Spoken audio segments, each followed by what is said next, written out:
Sébastien Dossa Sotindio, un enseignant-chercheur au service du système éducatif du Bénin, 1948-2022,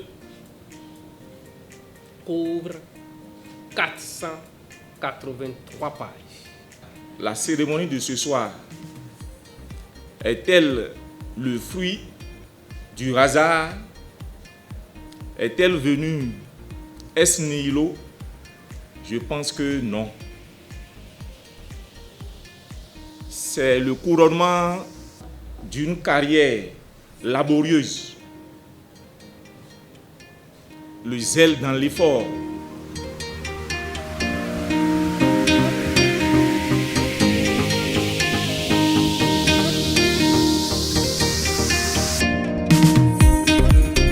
J'ai découvert un ouvrage agréable et facile à lire.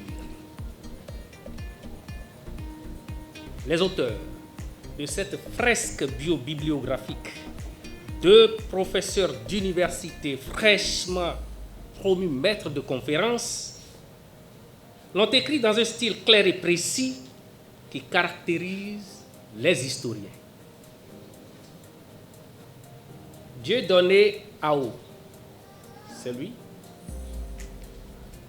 et Arthur Bido, à ma droite, n'ont pas voulu faire dans la demi-mesure. Ils ont fouillé et bêché, ne laissant nulle place à l'imprécision, au doute, à l'incorrection.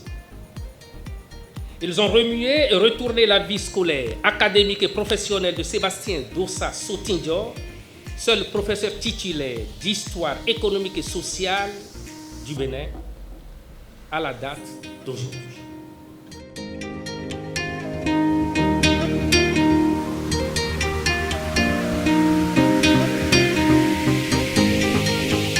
J'ai eu l'honneur de vous avoir comme enseignant au département d'histoire et d'archéologie à l'université d'Abomey-Calavi en 2e année et en 4e année. Et je peux témoigner que vous maîtrisez à la perfection votre spécialité. Par vos publications, il ne faut aucun doute que vous êtes un enseignant-chercheur au sens strict et noble du terme. J'ai eu l'insigne honneur d'être le premier docteur sorti des moules du professeur Sotindio Sébastien. Et je continue de rêver d'être à côté de lui, de rester à côté de lui le plus longtemps que possible, parce que chaque fois que vous êtes avec le professeur Sotindio, vous découvrez quelque chose de nouveau. Vous découvrez en lui les valeurs scientifiques les plus rares. Vous découvrez les valeurs humaines les plus rares ou qui se raréfient aujourd'hui. Et ma prière, professeur, je prie pour que vous puissiez nous accompagner le plus longtemps que possible.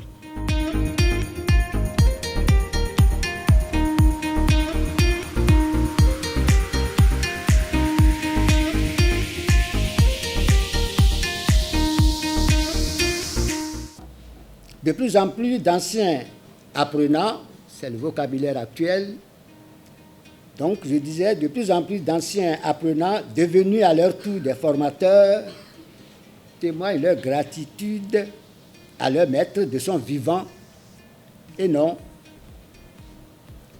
à titre posthume devant un cercueil atone.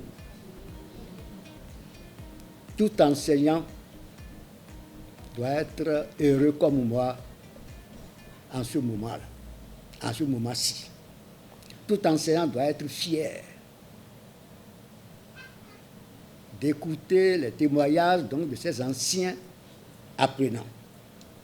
C'est pourquoi je remercie simplement parce que, sincèrement, mes deux jeunes collègues, Dieudonné Ao, Arthur Bido, tous deux purs produits de qualité issus du département d'histoire et d'archéologie de l'Université nationale du Bénin, devenus au cours de leur formation Université d'Abomey-Calavi en 2002.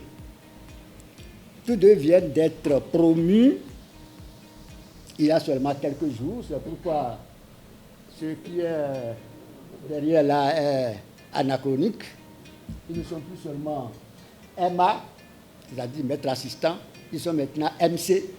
Certains disent maître de cérémonie, mais en fait c'est maître de conférence. Par le CAMES, la nature sait bien faire les choses. Ils avaient déjà préparé ces cérémonies. Je leur dis, mais écoutez, vous attendez d'abord les résultats. Ils disent, non, résultats mauvais ou pas, nous allons le faire. Je vous remercie infiniment. Je vous félicite pour les immenses efforts investis dans l'enseignement-recherche pour en arriver là. Pour accéder au collège à des enseignants-chercheurs du supérieur, j'adresse par cette même occasion mes chaleureuses félicitations à l'actuel chef du département d'histoire et d'archéologie, le désormais maître de conférence Patrick Emery et Fibolet, qui, comme vous deux, vient de rejoindre le corps des enseignants-chercheurs chevronnés et confirmés. Enfin, je me réjouis de constater que notre département, le département d'histoire et d'archéologie, se recharge à nouveau quantitativement et qualitativement de jeunes enseignants-chercheurs de haut niveau ayant leur carrière devant eux et non derrière comme moi. Nous avons de nombreux défis à relever, au nombre desquels se trouve ce qu'on a appelé, je cite,